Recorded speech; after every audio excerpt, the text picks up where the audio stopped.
Pronunciation tip, British English. These two words sound similar but have different meanings. Let's pronounce them correctly. Employee. Employee.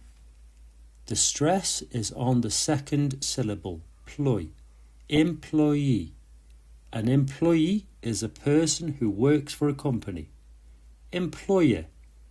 Employer. The stress is on the second syllable, ploy. Employer.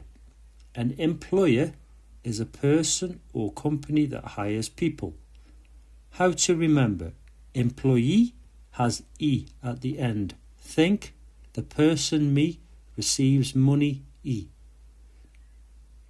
Employer has at the end. Think, the person he she does the action and hires people. Examples. She is a hard-working employee. Ella es una empleada trabajadora. The employer offers good benefits to all staff. El empleador ofrece buenos beneficios a todo el personal.